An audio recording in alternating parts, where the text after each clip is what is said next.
வெளிப்படுத்தல் 6ஆம் அதிகாரம் முதல் 8 வசனங்களை நாம் மாறி மாறி வாசிக்கலாம். வெளிப்படுத்தின விசேஷம் 6ஆம் அதிகாரம் முதல் 8 வசனங்களை நாம் மாறி மாறி வாசிக்கலாம். ஆட்டுக்குட்டியானவர் முத்திரைகளில் ஒன்றை உடைக்க கண்டேன். அப்பொழுது 4 ஜீவன்களில் ஒன்று என்னை நோக்கி, நீ வந்து பார் என்று இடிமுழக்கம் போன்ற சத்தமாய் சொல்ல கேட்டேன்.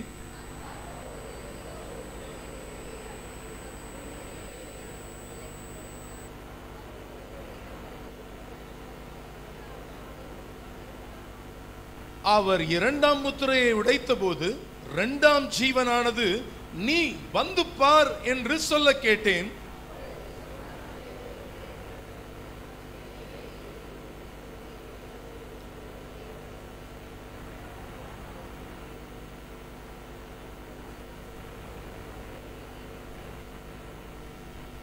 அவர் 3ஆம் முத்திரையை உடைத்த போது 3ஆம் ஜீவனானது, நீ வந்து பார் என்று சொல்ல கேட்டேன். நான் பார்த்தபோது இதோ ஒரு கருப்பு குதிரையை கண்டேன். அதன் மேல் ஏறி இருந்தவன் ஒரு தராசை தன் கையிலே பிடித்திருந்தான்.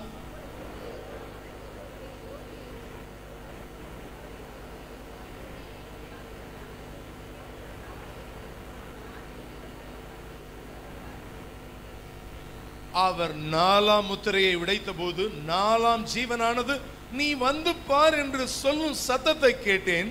நான் பார்த்தபோது இதோ மங்கின நிறமுள்ள ஒரு குதிரையை கண்டேன். அதன் மேல் ஏறி இருந்தவனுக்கு மரணம் என்று பெயர். பாதாளம் அவன் பின் சென்றது. பட்டயத்தினாலும் பஞ்சத்தினாலும் சாவினாலும் பூமியின் துஷ்ட மிருகங்களினாலும் பூமியின் காற்பங்கில் உள்ளவர்களை கொலை செய்யும்படியான அதிகாரம் அவைகளுக்கு கொடுக்கப்பட்டது என்பது தேவன் இந்த நல்ல வார்த்தைகளுக்காக கர்த்தரை ஸ்தோத்திரம் பண்ணுவோம். ஸ்தோத்திரம் ஸ்தோத்திரம் ஸ்தோத்திரம் ஸ்தோத்திரம் ஸ்தோத்திரம். உட்கார்வோம். கர்த்தருடைய நாமம் மகிமைப்படுவதாக. ஹல்லேலூயா. ஸ்தோத்திரிக்கிறோம்.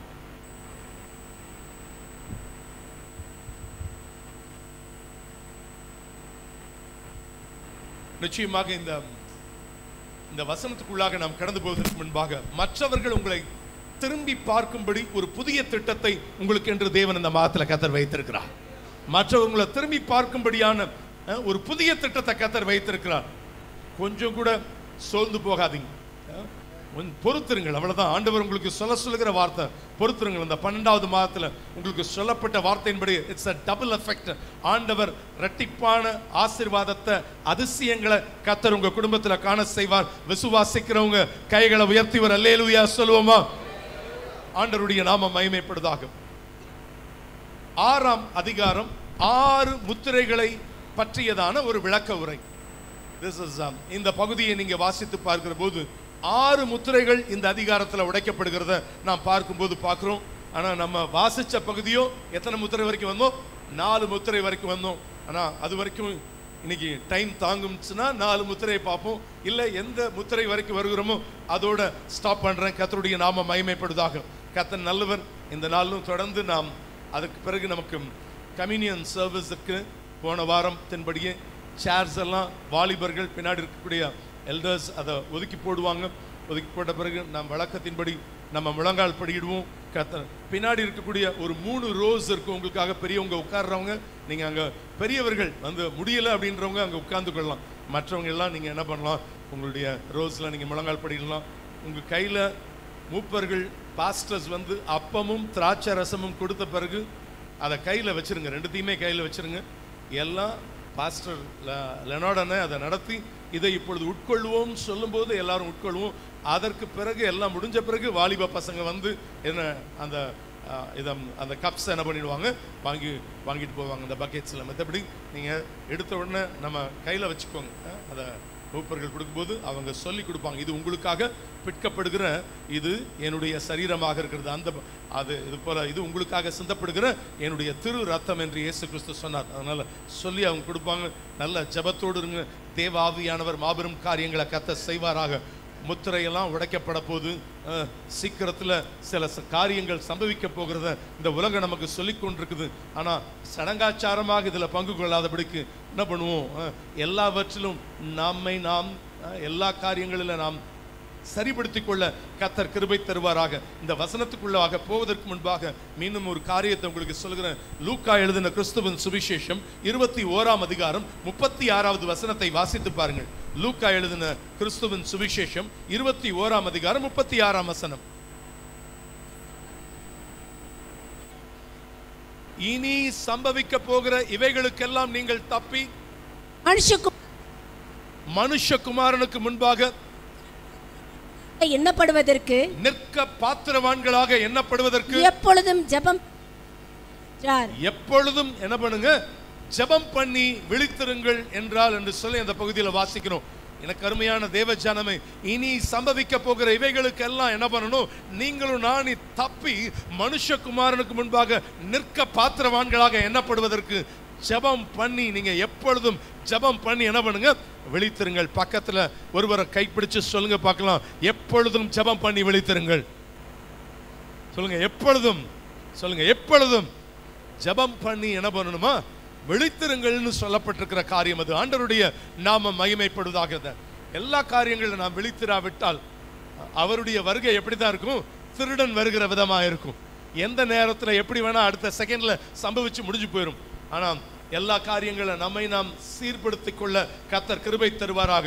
மத்தேயு எழுதின கிறிஸ்துவின் சுவிசேஷம் 18ஆம் அதிகாரம் 3வது வசனத்தையும் வாசித்து பாருங்கள்.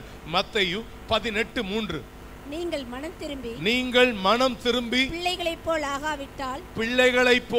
ஆகாவிட்டால் பரலோக ராஜ்யத்தில் பிரவேசிக்க மாட்டீர்கள் என்று மெய்யாகவே உங்களுக்கு சொல்லுகிறேன். எப்படி ஆகணுமா, பிள்ளைகளை போல். சொல்லுங்க பாப்போம் எல்லாரும், பிள்ளைகளை போல் ஆகாவிட்டால் நீங்கள் பரலோக ராஜ்யத்தில் பிரவேசிக்க மாட்டீர்கள் என்று மெய்யாகவே உங்களுக்கு சொல்கிறேன்.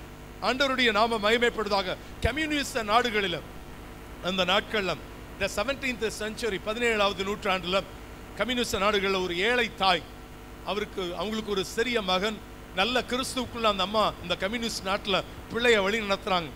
ஒவ்வொரு பர்த்டேக்கும் அவன் பல இடங்களில் போய் அழகான ஃப்ளவர்ஸை எடுத்துட்டு வந்து ஒரு அழகான பொக்கேயை ரெடி பண்ணி யார் கையில் கொடுப்பான், அம்மா கையில் பர்த்டேக்கு கொடுப்பான். எல்லா காரியங்களில் அவங்கள வழி நடத்துவது. ஆனால் இது கம்யூனிஸ்ட் நாடுகளில் அந்த பலவிதமான அதாவது அவங்களுடைய கொள்கையின் நிமித்தம் ஒரு நாள் அந்த தாயார் கொல்லப்படுகிறார்கள். தாயாரை கொண்டுட்டாங்க. இவனை கொண்டு போய் ஒரு விடுதியில் கொண்டு போய் விடுறாங்க. ஆனால் அதை போல ஆனால் சரியான அந்த நாள் வருது, அம்மாவுடைய என்ன வருது, பிறந்த நாள் வருது. ஆனால் அம்மாவுடைய பிறந்த நாளுக்கு எப்பொழுதும் போலவே என்ன பண்ணுறான், அழகான பூச்செண்டு செய்து எங்கே கொண்டு போய் வச்சிடலான்னு யோசிக்கிறான். போய் கல்ற தோட்டத்தில் வைக்கலான்னு யோசிக்கிறான். ஆனால் வீட்டில் அவன் ஜெபிச்சுட்டு அது போகும்போது அவனுக்கு ஒரு காரியம் நினைவுக்கு வருகிறது. அம்மா சொன்ன வார்த்தைகள், அவங்க சொன்ன போதனைகள் நினைவுக்கு வருகிறது. அவங்க சொல்லி கொடுக்குறாங்க, சத்துருவையும் என்ன பண்ண வேணும், சிநேகிக்க வேண்டும். உனக்கு தீமை செய்தவர்களுக்கு நீ என்ன பண்ணணும், நன்மை செய்ய வேண்டும். நமக்கு தீமை செய்தவர்களையும் மன்னிச்சு என்ன பண்ணணும், அன்பு செலுத்த வேண்டும்னு அம்மா சொன்ன கட்டளை அவனுக்கு ஞாபகம் வர, கல்ற தோட்டத்துக்கு போயிட்டு இருந்தவன் டக்குன்னு திரும்பினான். நேரம் யார் அம்மாவை சுட்டு கொண்டாங்களோ அந்த தளபதி கிட்ட போய் என்ன பண்ணானா, அம்மா அதாவது எல்லா நாளில் எங்கள் அம்மாவுடைய நினைவு நாள் இந்த நாளில் அவர்களுக்கு கொடுப்பது வழக்கம். ஆனால் எல்லா காரியங்களும் அம்மா சொல்லி கொடுத்த ஒரே ஒரு போதனை, யாராக இருந்தாலும் மன்னிச்சு அன்பு செலுத்தணும், மனமாற உங்களை நேசிக்கிறேன்னு சொல்லி அந்த பூச்சென்ற அவர் கையில் கொடுக்கும் பொழுது அந்த தளபதியினுடைய கண்கள் என்ன வந்தது, கண்ணீர் வந்தது.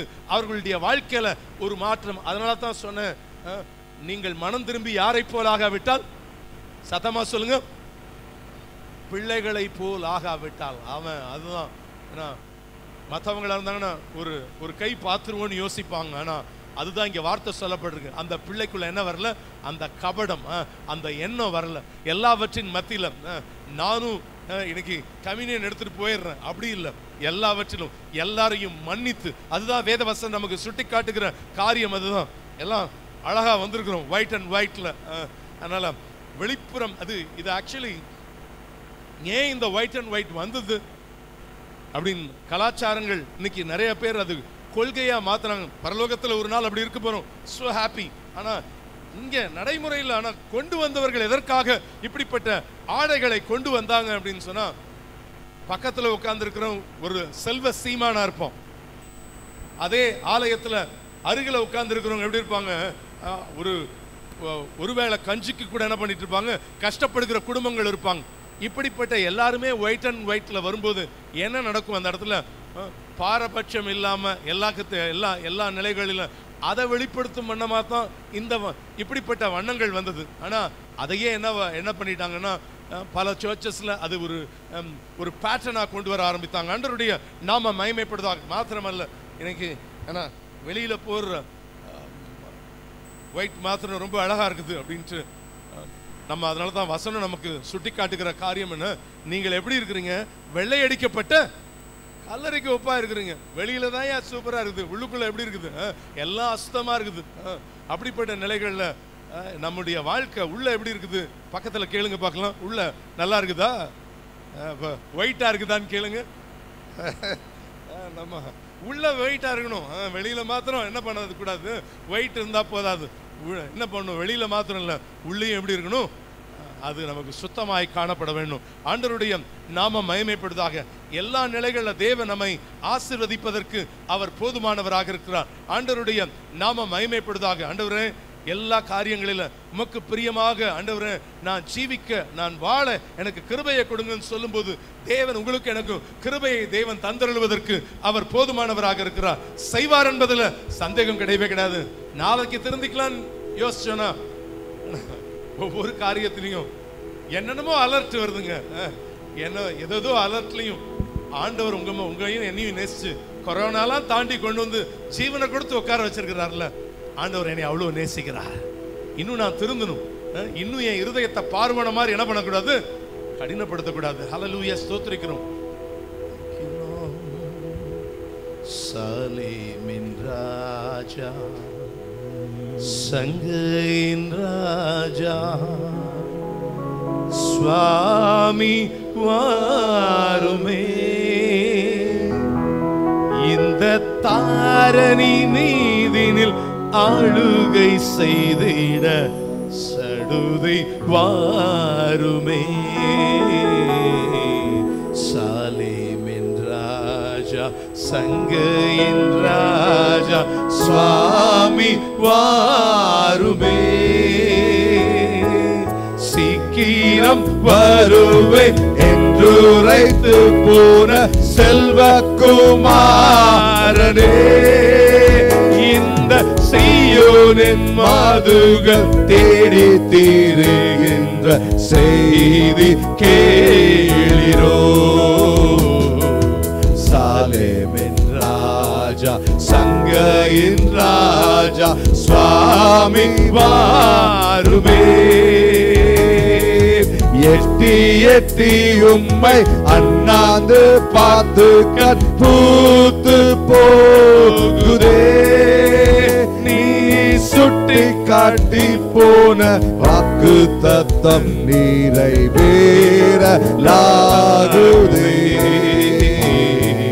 சாலேமின் ராஜா, சங்கையின் ராஜா, சுவாமி வாருமே, இந்த தாரணி மீதினில் ஆளுகை செய்திட சடுதி வாருமே. சாலேமின் ராஜா, சங்கையின் ராஜா, சுவாமி வாருமே.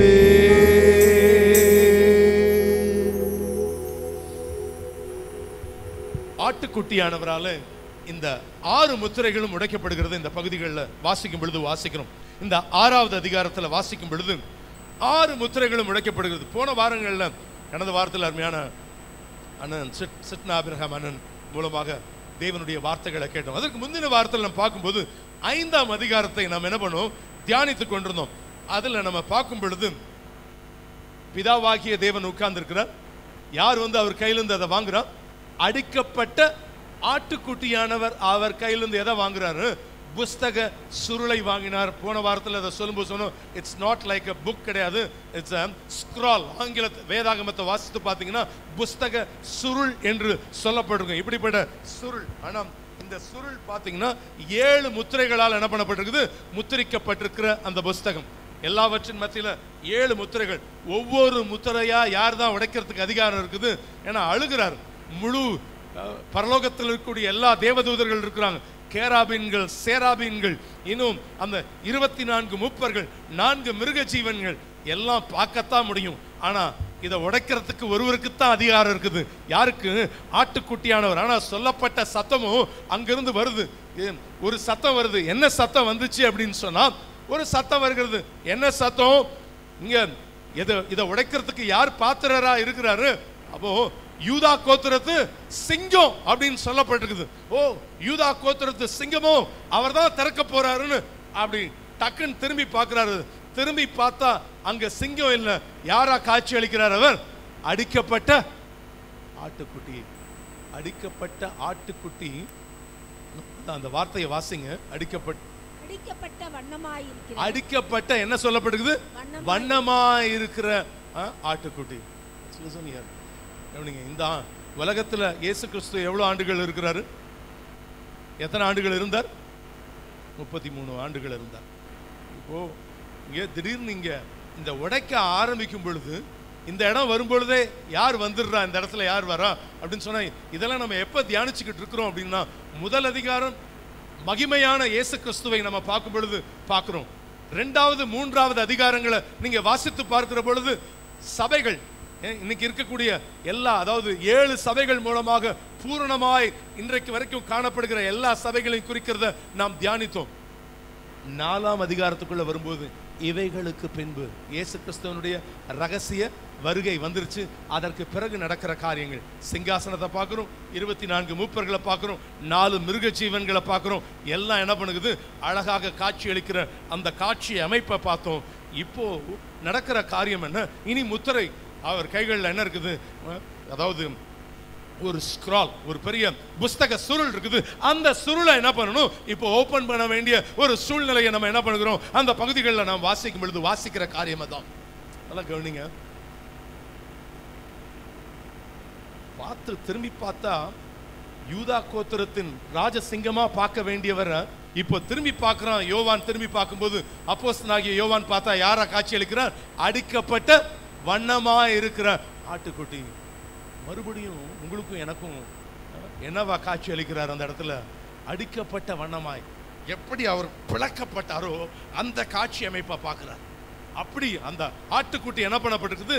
பிளக்கப்பட்டிருக்குது, கிழிக்கப்பட்டிருக்குது. உங்களுக்காக எனக்காக கல்வாரி சிலுவையில் அவர் எந்த அளவு அகோரமானாரோ, அதாவது அதான் நம்ம பாடுகிறோம், அந்தோ கல்வாரியில், அதாவது அவ்வளவு சேதங்கள்.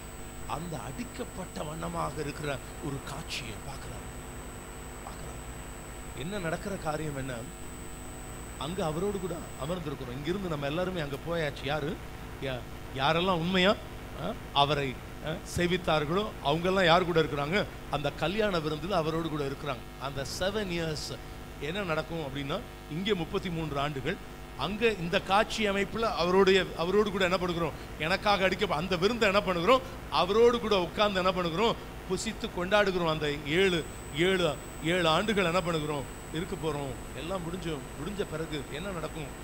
இங்கே 33 ஆண்டுகள் மனுஷகுமாரனா உங்களுக்கு எனக்கும் அடிக்கப்பட்ட வண்ணமாக இருக்கிற ஒரு காட்சி அமைப்பு. அதுக்கு முன்னாடி சரி, அதுக்கு பின்பாகவும் சரி, அவர் எப்படியா தான் இருக்கிறார் அந்த இடத்துல. எல்லா விதத்துல அவருடைய கண்கள் அக்கினி மயமா இருக்குது, அவருடைய பாதங்கள் வெண்கல பாதங்கள். இப்படி ஒவ்வொரு காட்சி அமைப்பும் பயங்கரமா இருக்குது. அவர் சிங்காசனத்தில் வீட்டிருக்கிற தோரணைய முதல் அதிகாரம் அவ்வளவு விளக்கமா நமக்கு சொல்லப்பட்டிருக்கும். ஆனா இந்த காட்சி அமைப்பு ஏன் அதை நான் சொல்லுகிறேன்? அதை நல்லா கவனிங்க. 33 + ஒரு 7 எத்தனை? 40. ஒரு யூதனுடைய கல்யாணம் எப்ப நடக்கும்? 40 வயசுல தான் நடக்கும். அதுக்கு பிறகுதான் தன்னுடைய பரிசுத்த சபையை, பரிசுத்த மணவாட்டியை கொண்டு வந்து 1000 வருஷம் எங்க அரசாளுவா? இந்த பூமியில அரசாளுவா. அந்த இடைப்பட்ட 7 அந்த வருஷங்கள், அதைத்தான் நம்ம எந்த அதிகாரத்திலிருந்து பார்க்க போறோம்னா, இந்த 6வது அதிகாரத்திலிருந்து 18ஆம் அதிகாரம் வரைக்கும் நடக்கிற சம்பவங்கள் அனைத்தும் நம்ம அங்க அவரோடு கூட இருந்து எங்க நடந்துகிட்டு இருக்கோம்? இங்க கீழே அந்தி கிறிஸ்தவனுடைய ஆட்சி நடந்துகிட்டு இருக்கிறோம். அந்த காட்சி அமைப்பை என்ன பண்ணிக்கிட்டு இருப்போம்? அவரோடு கூட பார்த்து கொண்டிருப்போம்.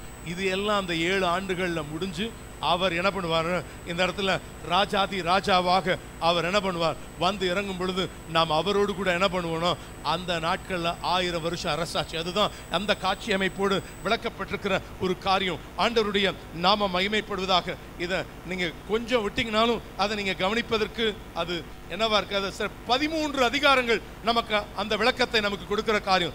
6வது அதிகாரத்திலிருந்து 18ஆம் அதிகாரம் வரைக்கும் அதாவது 13 அதிகாரங்கள் உபத்திரவ காலத்தின் கொடுமைகளை குறித்த விளக்கங்களை நமக்கு சுட்டி காட்டுகிறது. நல்லா கவனிங்க. 3 தலைப்புகளின் கீழாக இந்த உபத்திரவ காலத்தை நம்ம பிரிக்கலாம். 3 தலைப்புகள் நம்ம பார்க்கலாம். 7 seal judgment, 7 முத்திரையின் நியாய தீர்ப்பு. அதைத்தான் நம்ம என்ன பண்ணிட்டு இருக்கிறோம், இப்போ நம்ம பார்க்க போகிறோம். முதல் முத்திரையை உடைக்கப்படும் பொழுது என்ன வருது, வெள்ளை குதிரை வருது. அதெல்லாம் இப்போ நம்ம தியானிக்க போகிற காரியம். 7 seal judgment, 6வது அதிகாரம் முதல் வசனத்திலிருந்து 8வது அதிகாரம் முதல் வசனம் வரைக்கும் இந்த 7 seal judgment, 7 முத்திரை உடைக்கிற காரியத்தை நீங்க அந்த பகுதிகளில் நீங்க வாசிக்கலாம். அதற்கு பிறகு என்ன நடக்கும் அப்படின்னு சொன்னா 7 trumpet judgment, 7 எக்கால நியாய தீர்ப்பு காணப்படும். 7 எக்காலங்கள் என்ன பண்ணப்படும், ஊதப்படும். 8ஆம் அதிகாரம் 2ஆம் வசனத்திலிருந்து 9ஆம் அதிகாரம் கடைசி வசனம் வரைக்கும் இந்த காரியங்கள் 7, அதாவது 7 எக்கால நியாய தீர்ப்பு சொல்லப்பட்டிருக்கும். அதற்கு அடுத்தது என்ன வருகிறதுன்னு சொன்னா 7 bowl judgment, 7 கலச நியாய தீர்ப்பு. 16ஆம் அதிகாரம் முழுமையாக நீங்க வாசித்து பார்க்கும் பொழுது கலச நியாய தீர்ப்பை அங்கு சொல்லப்படுகிறது. 7 முத்திரையின் நியாய தீர்ப்பு, 7 எக்கால நியாய தீர்ப்பு, 7 கலச நியாய தீர்ப்பு. இப்படியாக இந்த உபத்திரவ காலத்தை குறித்து என்ன பண்ண போகிறோம், நம்ம தியானிக்க தேவ ஆவியானவர் கிருபை தருவாராக. ஆண்டவருடைய நாம மகிமைப்படுவதாக. இந்த 6ஆம் அதிகாரத்தை நம்ம விளங்கிக் கொள்ள வேணும்னு சொன்னா நீங்க வீட்டுல போய் வாசித்து பார்த்துக் கொள்ளுங்க. மத்தேயு எழுதின சுவிசேஷம் 24ஆம் அதிகாரம், மார்க் 13ஆம் அதிகாரம், லூக்கா எழுதின சுவிசேஷம் 17ஆம் அதிகாரம், 21ஆம் அதிகாரங்கள். இந்த அதிகாரங்கள்லாம் நீங்க வாசித்து பார்த்தீங்க அப்படின்னு சொன்னா உபத்திரவ காலத்தை குறித்தும் அந்தி கிறிஸ்துவின் ஆட்சியை குறித்தும் ஆதாரமான வசனங்களை இந்த 3 சுவிசேஷங்களையும் நீங்களும் நானும் படிக்கலாம். ஆண்டவருடைய நாம மகிமைப்படுவதாக. இந்த காரியங்களை மத்தேயு 24, மார்க் 13, லூக்கா 17 மற்றும் 21 அதிகாரங்கள், இந்த அதிகாரங்கள் எல்லாம் நீங்க வாசித்து பார்ப்பீங்க அப்படின்னு சொன்னா அதாவது ஒவ்வொரு காரியங்களும் எதை குறித்து சொல்லப்பட்டிருக்கு அப்படின்னு சொன்னா அதாவது அந்தி கிறிஸ்துவினுடைய ஆட்சியை குறித்தும் உபத்திரவ காலத்தை குறித்தும் தான் அதுல நம்ம வாசிக்கும் பொழுது வாசிக்கிறோம். இயேசு தன் வாய்மொழியினால சொன்ன வார்த்தைகள் மத்தேயு 24. நம்ம இந்த ஒவ்வொரு முத்திரையை ஓபன் பண்ணும்போது நடக்கிற காரியத்தை மத்தேயு 24 வைத்து உங்களுக்கு ஒப்பிட்டு நான் பின்பாக விளக்கும்படியாக வாஞ்சிக்கிறேன். கர்த்தர் நமக்கு அதை ஆசீர்வாதமாக மாற்றி தருவாராக. நீங்க அந்த அதிகாரத்தை படிக்கும் பொழுதெல்லாம் ஒரு காரியத்தை நல்லா மனதின் ஆழத்துல பதித்துக் கொள்ளுங்க. 24 மத்தேயுவை படிக்கும்போது இயேசு கிறிஸ்துவினுடைய ரகசிய வருகைக்கு முன் நடக்க போகிற அடையாளங்கள் என்று எண்ணக்கூடாது. இப்ப நடக்கிற அடையாளங்கள் என்ன பண்ணக்கூடாது, எண்ணக்கூடாது.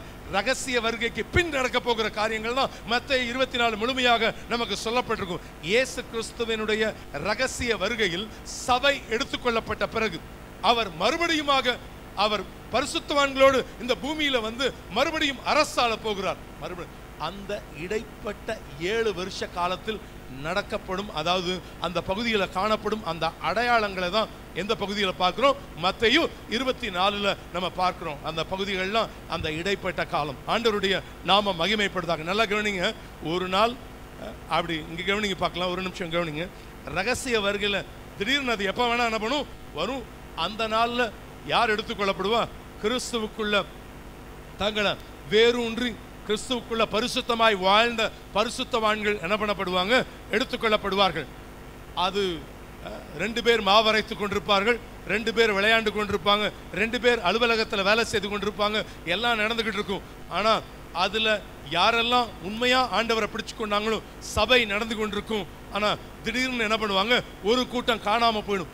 இப்படி போயாச்சு, ஒரு குரூப் போயாச்சு. அதுதான் அந்த போன பிறகு அவரோடு கூட அமர்ந்த பிறகு ஒரு நாள் என்ன பண்ண போகிறார், மறுபடியும் பரிசுத்தவான்கள் எல்லாரையும் கூட்டிட்டு என்ன பண்ண போறார், அந்த பூமியில வந்து என்ன பண்ண போகிறார், அரசாட்சி இயேசு கிறிஸ்து செய்ய போகிறார். அந்த இடைப்பட்ட காலங்கள், அந்த 7 வருஷம், அதுதான் என்ன நடக்க போகுது.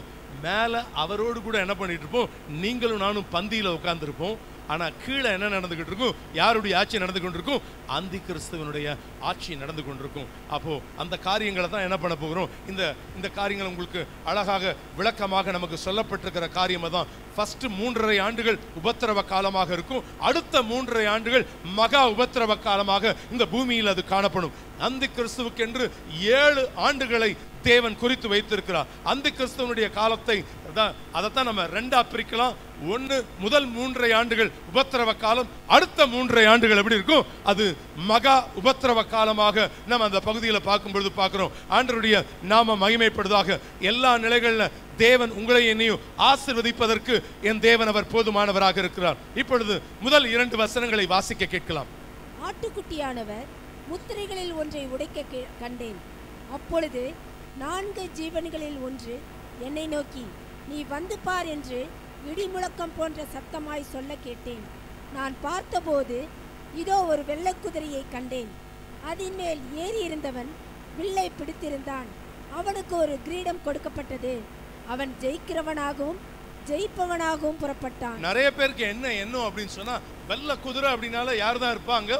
கிறிஸ்து தான் இருப்பார் அப்படின்னு சொல்லி நிறைய வியாக்கியானங்கள் சொல்லப்பட்டிருக்கிற காரியம் உண்டு. ஒரு வார்த்தையை என்ன பண்ணக்கூடாது? நீங்க என்ன பண்ணக்கூடாது?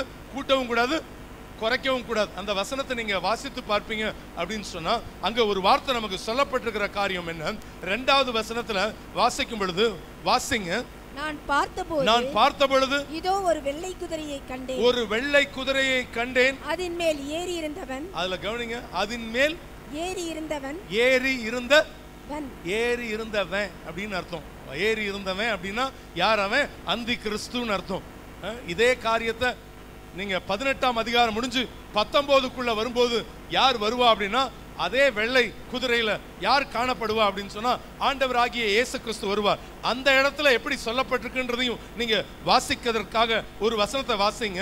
19ஆம் அதிகாரம் 11ஆம் வசனத்தை வாசித்து பாருங்கள். 19ஆம் அதிகாரம் 11வது வேத வசனம். பின்பு பரலோகம் திறந்திருக்க கண்டேன். இதோ ஒரு வெள்ளை குதிரை காணப்பட்டது. அதன் மேல் ஏறி இருந்தவர். கவனிங்க, அதுல என்ன சொல்லப்படுகிறது? அதன் மேல் ஏறி இருந்தவர் உண்மையும் சத்தியமும் உள்ள எண்ணப்பட்டவர்.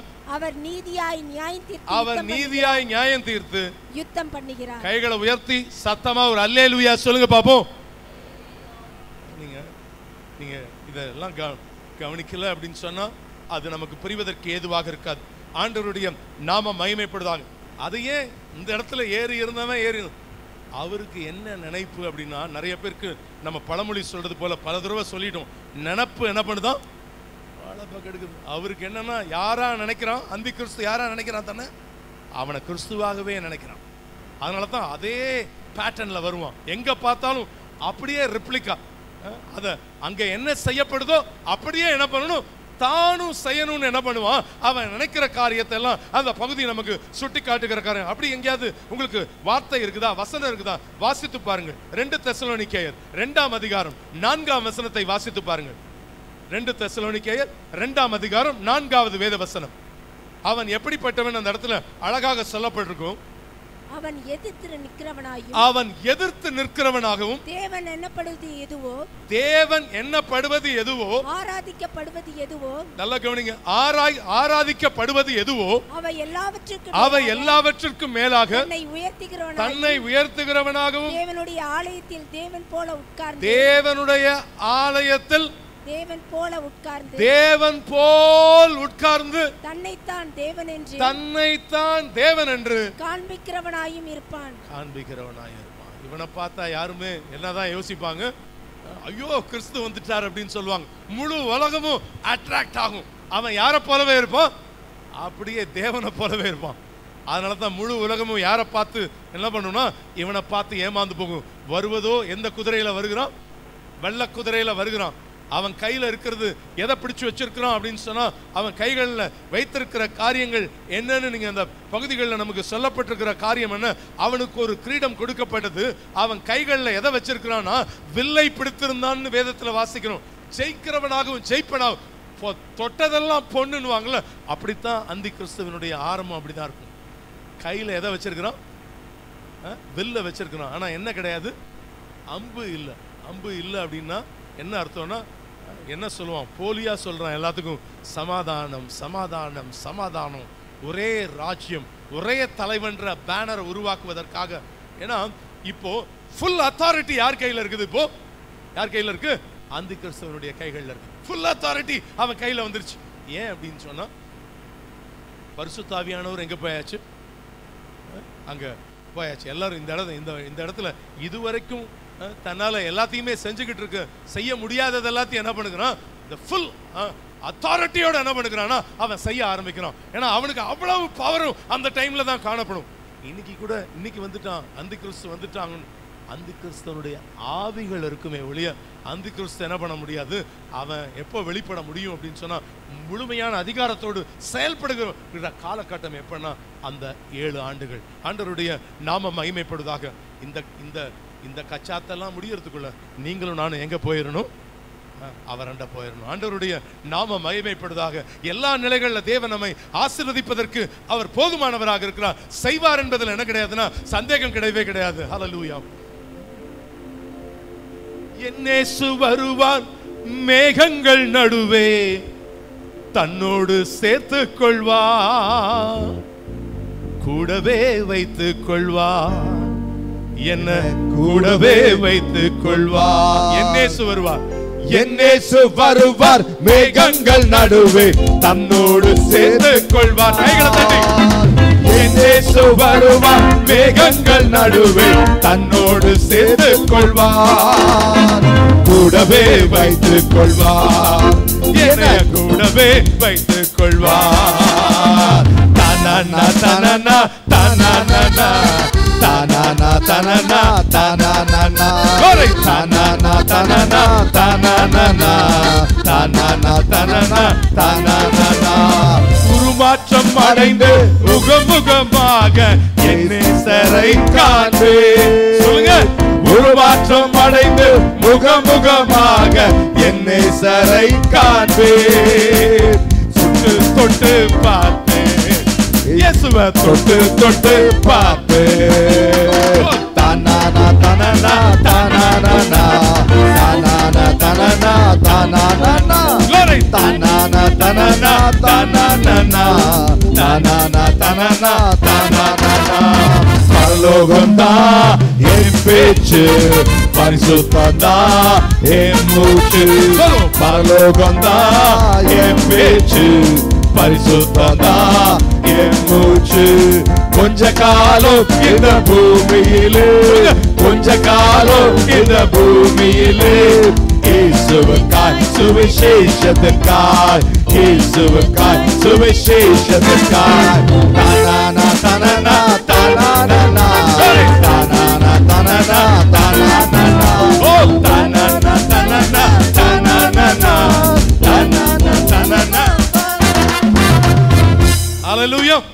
எல்லாரும் சேர்ந்து ஒரு தடவை இந்த பல்லவியை பாடலாமா? ஆண்டவருடைய நாம ஒரு 2 மினிட்ஸ் அப்படி எழுந்து இந்த பாடல பாடிட்டு உட்கார போறோம். அதனால பக்கத்துல எவ்வளவு பெரிய சந்தோஷம் இருக்கும். இந்த மாதிரி வெள்ளை அங்கிகள் பிடிச்சு அவர் கூட இன்னும் சீக்கிரத்தில் என்ன பண்ண போறோம்? இரவும் பகலும் பாட போகிற நாட்கள் இன்னும் வெகு சீக்கிரத்தில் வரப்போகுது. ஆண்டவருடைய நாம மகிமைப்படுதாக. ஆனா இன்னைக்கு நீங்க கால் அசைக்கிறதுக்கெல்லாம் கூட இடம் இருக்காது. ஆனா என்ன பண்ணலாம்? இப்படி பண்ணலாம். தானானா தானானா எல்லா காரியங்கள்ல கர்த்தருடைய நாம மகிமைப்படுதாக. நம்ம ஏன்னா சிலர் போல இந்த இடத்துல கூத்தாடுற கோஷ்டி கிடையாது. ஏன்னா சிலர் கூத்தாடுவதே வர்ஷிப் என்று போகிற காலகட்டங்களுக்குள்ள போய்கொண்டிருக்கிற காலகட்டத்தில் நீங்களும் நானும் எல்லாமே வர்ஷிப் ஆயிடாது. எல்லாமே என்னவாயிடுது? சரியா போயிடாது. நீங்களும் நானும் ஜாக்கிரதையாக எல்லாவற்றிலும் காணப்பட கர்த்தர் அனுக்கிரகம் செய்வாராக. ஆண்டவருடைய நாம மகிமைப்படுத்த. ரெடி 1 2 3 4.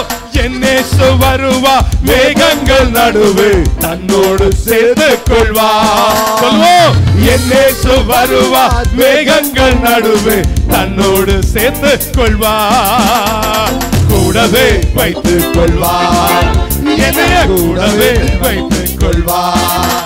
ஓ தனனா தனனா தனனா தனனா தனனா தனனா ஆமென்.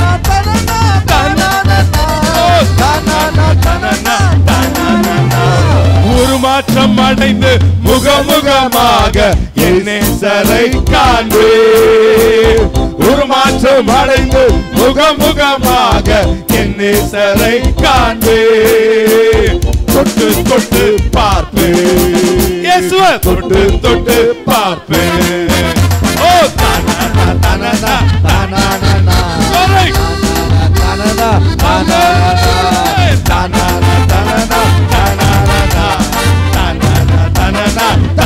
தானா. பரலோகம்தான் என் பேச்சு, பரிசுத்தம்தான் என் மூச்சு. சொல்லுவோம், பரலோகம்தான் என் பேச்சு, பரிசுத்தம்தான் என் மூச்சு. கொஞ்ச காலம் இந்த பூமியிலே, கொஞ்ச காலம் இந்த பூமியிலே, இயேசுவுக்காய் சுவிசேஷத்துக்காய், இயேசுவுக்காய் சுவிசேஷத்துக்காய். ஓ தனனா தனனா தனனா தனனா தனனா தனனா தனனா தனனா தனனா தனனா தனனா தனனா. ஹல்லேலூயா. உட்காருங்க. முதல் முத்திரை உடைக்கப்படும் பொழுது ஒரு குதிரை வருது. என்ன குதிரை அது? வெள்ளை குதிரை. இரண்டாவது முத்திரையை உடைக்கும் பொழுது ஒரு குதிரை வரும். என்ன குதிரை அது? சிவப்பு குதிரையை பார்க்கிறோம்.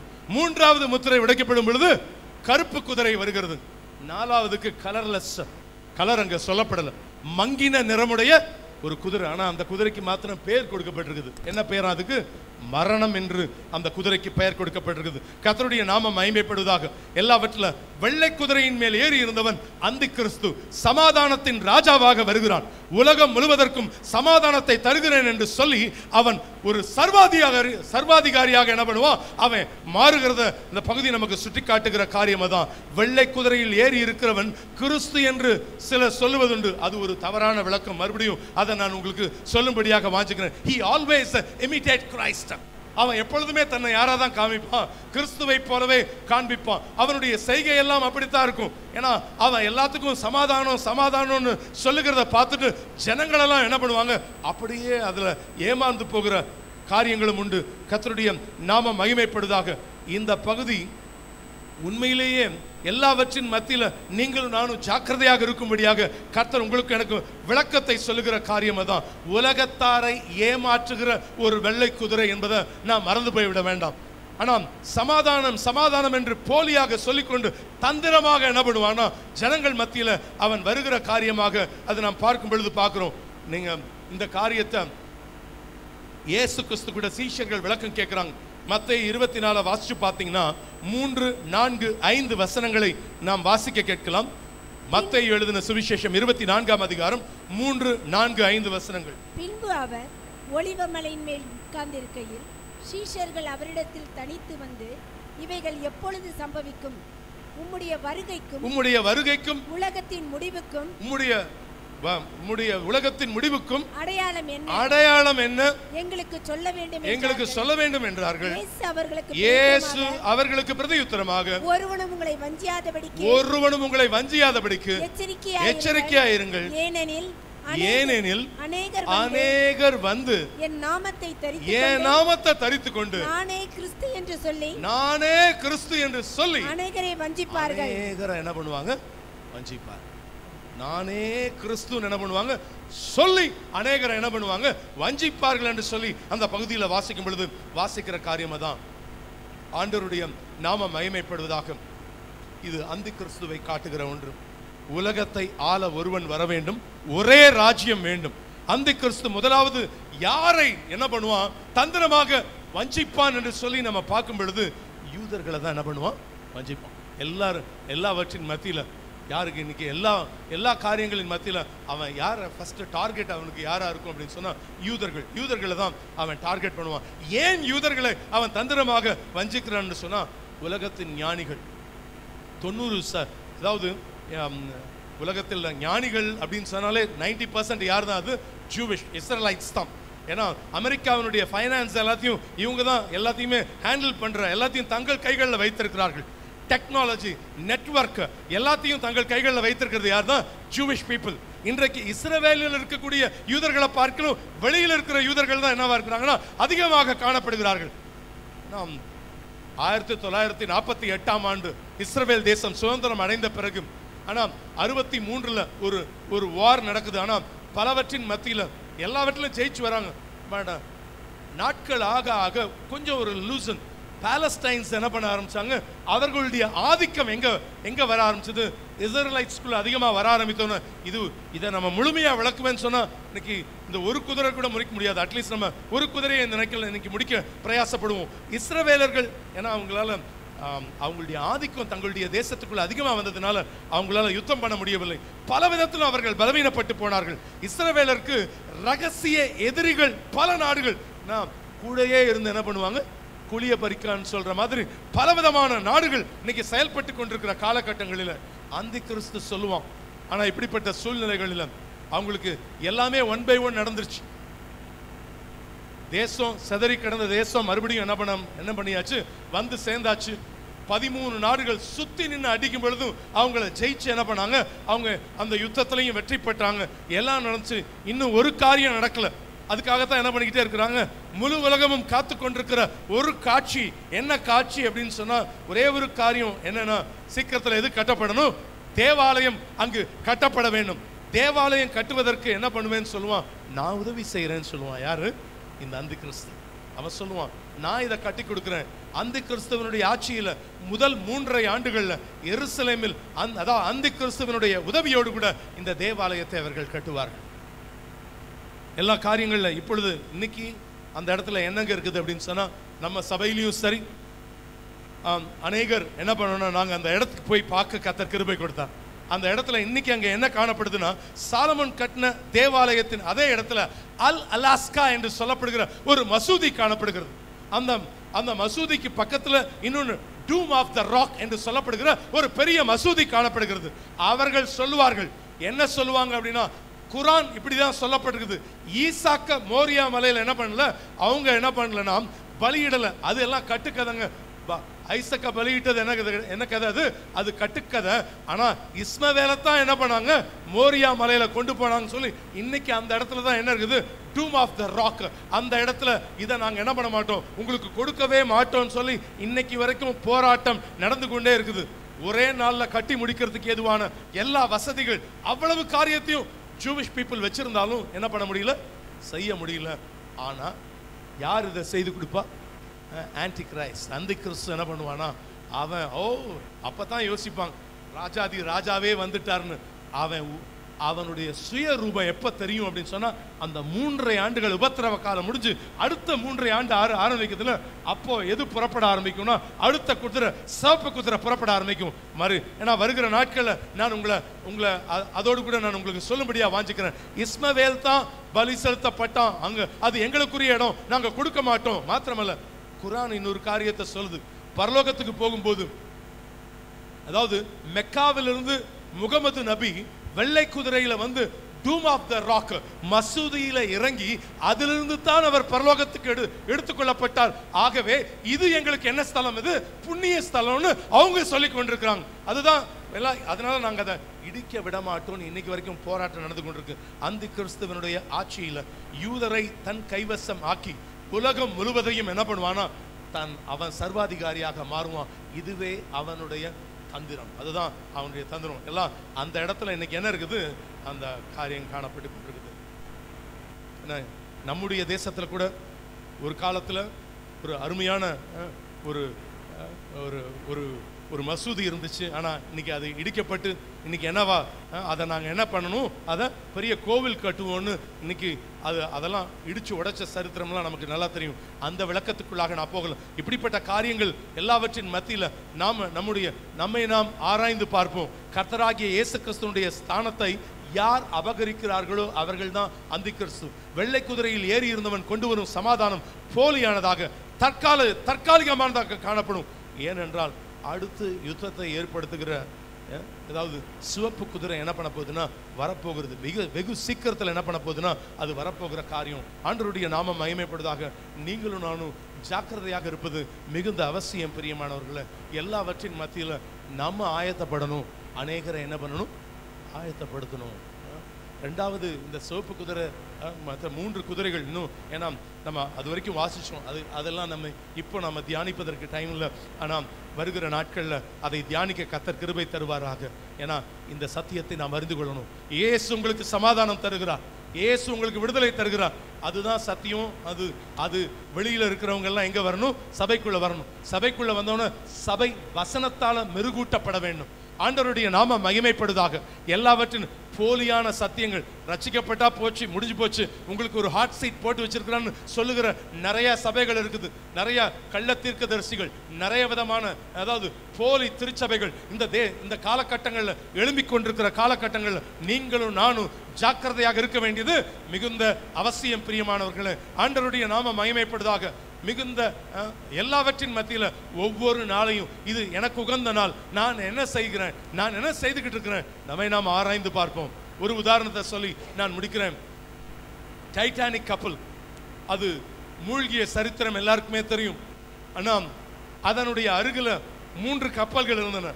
7 கிலோமீட்டர்ஸ், 7 கிலோமீட்டர்ல தூரத்துல அந்த கப்பல் உடைஞ்சு விழுந்துகிட்டு இருக்கும்போது 7 கிலோமீட்டர்னா அப்படின்னா என்ன பண்ணலாம்? கூப்பிடுற தூரத்துல வந்துடலாமே. 7 கிலோமீட்டர் தூரத்துல ஒரு கப்பல் இருக்குது. ரெண்டாவது 14 கிலோமீட்டர்ஸ், 14 கிலோமீட்டர்ல ஒரு கப்பல் இருக்குது.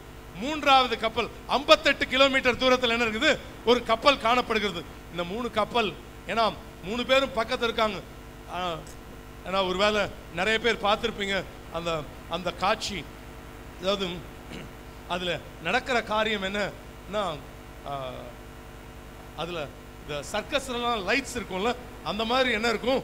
லைட்ஸ் போகும். ஓகே, இந்த இடத்துல ஏதோ பிரச்சனை, ஏன்னா அதனால தான் அந்த லைட் ஆன் பண்ண ஒரு சைரன் ஒலிக்கும். மாத்திரமல்ல, பாம்ஸ் என்ன பண்ணுவாங்க, நீங்க வெடிகுண்டுகள் என்ன பண்ணுவாங்கன்னா வீசப்படும். அப்போ வெளியே வெடிக்கும் போது ஏதோ ஒரு பிரச்சனை இருக்குது அந்த கப்பலுக்கு, என்ன பண்ணணும்? அந்த சிக்னல்ஸை ஃபாலோ பண்ணி என்ன பண்ணுவாங்க? தொலைத்தொடர்பு மூலமாக அவங்களோடு கூட பேசுவாங்க. பக்கத்தில் இருந்த கப்பல் என்ன கப்பல்னா, அந்த கப்பலுடைய பேர் 7 கிலோமீட்டர்ஸ்ல இருந்த தூரத்தில் இருந்த கப்பல் சாம்சன் கப்பல். ஆனா அந்த கப்பலுக்கு லைட்டும் தெரியுது, வான வேடிக்கையெல்லாம் தெரியுது. ஆனா ஒரு காரியம் நடந்துச்சு. ஆனா 7 கிலோமீட்டர் தூரத்தில் இருக்கிறவங்க வந்து உதவி செஞ்சாங்களான்னு கேட்டா உதவி செய்ய வரல. நீங்க அந்த இடத்துல சீல் அப்படின்னு சொல்லப்படுகிற ஒரு கடல் விலங்கு இருக்கும்ல, சீல் அப்படின்னு சொல்லப்படுகிற விலங்கு, அதை பிடிக்கிறதுக்காக, அதை திருடுறதுக்காக வந்த குரூப் தான் அதுல இருக்கிறாங்க. 7 கிலோமீட்டர். இவங்களை நம்ம காப்பாற்ற போய் நமக்கு ஏதாவது பிரச்சனை வந்துருச்சுன்னா என்ன பண்றது அப்படின்ற விதத்துல இந்த சாம்சன் கப்பல்ல இருக்கிறவங்க என்ன பண்ணிட்டாங்கன்னா, வேலையை பார்த்துட்டு போவோம், அது எக்கேடு கேட்டு போட்டோம் அப்படின்னு விட்டாங்க. இன்னைக்கு அப்படித்தான் நிறைய பேர் தங்களுடைய பாவ செயல்களிலே மட்டுமே என்ன பண்ணுகிறாங்க? கவனம் செலுத்துகிறவர்களாக இருக்கிறாங்க. அது நம்ம செய்யறத நம்ம செஞ்சுட்டு போவோம், மற்றவர்களை பற்றி துன்பங்களை குறித்து துளியும் கவலைப்படாமல் இருப்போம். சாம்சன் கப்பலை போல இப்படி நிறைய பேர் தான் செய்யறது தப்பா, அதை நான் இன்னும் செஞ்சுக்கிட்டே இருப்பேன் அப்படின்ற விதத்துல போய்கொண்டிருக்கிற கப்பலை போல அநேகர் வாழ்ந்து கொண்டிருக்கிறது உண்டு. இன்னொரு செகண்ட் கப்பல், அந்த கப்பலுடைய பேர் கலிபோர்னியன் என்கிற கப்பல். 14 கிலோமீட்டர் தொலைவில் இருக்குது, அதுவும் பக்கத்துல தான் இருக்குது. ஆனா இவங்க என்ன செய்கிற காரியம் என்ன அப்படின்னு சொன்னா, உதவி கோரி அந்த லைட்ஸ் தெரியுது, எல்லாம் வான வேடிக்கையெல்லாம் தெரியுது. ஆனா அவங்கள அந்த கேப்டனும், கலிபோர்னியன் கப்பலுடைய கேப்டன் என்ன சொல்கிறான்? அவங்களே ஆபத்தில் இருக்கிறாங்க. இப்ப நம்மளும் போய் நமக்கும் ஏதாவது ஆயிடுச்சுன்னா என்ன பண்றது? எல்லாம் சால்வ் ஆகி காலையில விடியும் போது என்ன பண்ணிடலாம், அவங்க கிட்ட போகலாம் அப்படின்னு சொல்லி தாங்களே என்ன பண்ணிக்கிட்டாங்கன்னா, அவங்க இந்த கப்பல்ல இருக்கிறவங்க உதவி கோரிய கப்பலுக்கு ஒன்றும் ஆயிருக்காது என்று அவர்கள் என்ன பண்ணிட்டாங்க, அவங்களே சொல்லிக்கிட்டு, அவங்களுக்கு தான் என்ன இருக்குது, லைஃப் ஜாக்கெட் இருக்கு, இன்னும் என்ன இருக்குது அவங்களுக்கு, அவங்க கப்பல்லையே வச்சிருக்கிற சின்ன போட்ஸ்ல தப்பி போயிடுவாங்க என்கிற விதத்துல என்ன பண்ணிட்டாங்கன்னா அவங்களும் போகல. இந்த கப்பலை போன்றவர்கள் நம்மிடத்துல பலர் இருக்கிறார்கள். நம்மளால என்னங்க செய்யறது? இந்த இடத்துல போய் நம்ம என்ன செய்யறது? சூழல் சரியில்லை, நமக்கு நிலைமையும் சரியில்லைன்னு எண்ணுகிறவர்கள் 2வது கூட்டம். ஆனா 3வது கப்பல் எப்படிப்பட்ட கப்பல்னா, கர்பாத்தியா என்று சொல்லப்படுகிற கப்பல். அதுதான் 58 கிலோமீட்டர் தூரத்தில் இருக்குது. கர்பாத்தியா கப்பல் 58 கிலோமீட்டர் தூரத்தில் எதை பார்க்குறாங்கன்னா, ஒரு வான வேடிக்கை காமிக்கிறாங்க. அவங்க எது மூலமாக அந்த கேப்டனுக்கு, அதாவது தெற்கு நோக்கி வேற ரூட்ல போய்கிட்டு இருக்கிற கப்பல். ஆனா அவங்க டைட்டானிக் கப்பல் அனுப்பிய அந்த ஆபத்து சமிக்கைய ரேடியோ மூலம் கேட்டு உடனடியாக அவங்க என்ன பண்ணாங்கன்னா, அந்த கப்பல் இருந்த கேப்டன் ஒரு பிலீவர், அவன் உடனடியாக மண்டியிட்டு, ஆண்டவரை எங்களுக்கு வழிகாட்டுங்கன்னு பிரார்த்தனை செய்து அந்த கப்பலை திருப்பி டைட்டானிக் கப்பல் பக்கத்துல வந்து ஆபத்தான பனிப்பாறையின் மத்தியில அவங்களும் கிட்ட வந்து 705 பேரை காப்பாற்றினது அந்த கப்பல். ஆண்டவருடைய நாம மகிமைப்படுவதாக. 705 பீப்புள்ஸ் இந்த கப்பல் மூலமா தான் என்ன பண்ணப்பட்டாங்கன்னா காப்பாற்றப்பட்டார்கள். கர்பாத்தியா என்று சொல்லப்பட்ட கப்பல் தடைகளும் எதிர்ப்புகளும் ஆபத்துகளும் பொறுப்பை தட்டி கழித்திட காரணங்களும் நிச்சயம் நம்மளை என்ன பண்ணிதான் செய்யும், குறுக்கிடத்தான் செய்யும். ஆனாலும் அவற்றை எல்லாம் மீறி இந்த உலகத்தில் ஆண்டவருடைய இருதயத்தில் எல்லாவற்றின் மத்தியில் 1000 துன்பங்கள், 1000 கஷ்டங்கள், 1000 போராட்டங்கள் வந்தாலும் நான் என்ன பண்ணுவேன்னா ஆண்டவருக்காக நான் ஏதாவது செய்வேன்னு நம்ம ஆயத்தப்படுவது மாத்திரமல்ல, அநேகரை ஆயத்தப்படுத்த நம்மை விட்டு கொடுப்போம். பிரியமானவர்கள், ஆண்டவருடைய வருகை மிக சமீபம். சீக்கிரத்தில் வெள்ளை குதிரையில் இருக்கிறவன் வரப்போகிறான். ஆனால் அதுக்கு முன்பாக நீங்களும் நானும் அங்கே காணப்படணும். அதற்கு நான் ஆமா எல்லா விதத்திலும் நான் தகுதியா இருக்கிறேன்னா, எல்லா காரியத்தில் நான் சரியா காணப்படுகிறேன்னா, வருகிற வாரம் கூட 10ஆம் தேதி என்ன நடக்க போகுது, நமக்கு ஒரு ப்ரோக்ராம் நடக்க போகுது. 4 பேரை எனக்கு தெரிஞ்ச நண்பர்களை கூப்பிடுறதுக்கு என்னவாகுது, என்னுடைய ஒயிட் காலர் என்னவாகுது, ஐயோ என் பிரஸ்டேஜ் என்னவாகுதுன்னு யோசிப்பீங்கன்னு சொன்னா, நான் ஒரு நாள் கிறிஸ்துவுக்கு முன்பாக என்ன பண்ணிதான் ஆகணும், நான் பதில் சொல்லியே ஆகணும். ஆண்டவருடைய நாம மகிமைப்படுவதாக.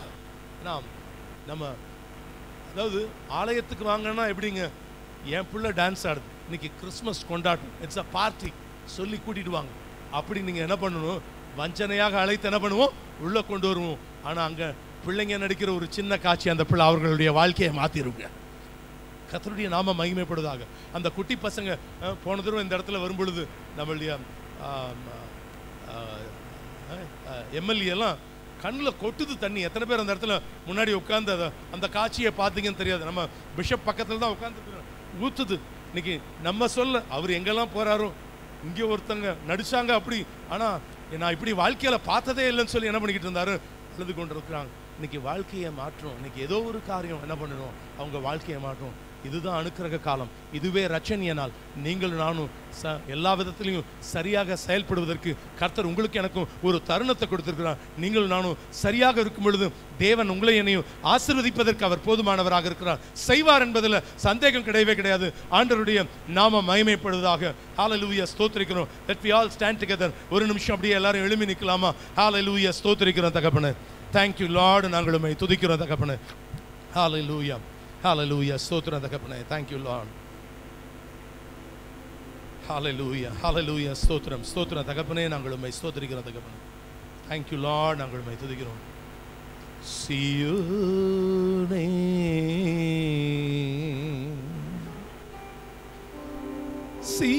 சீயோனே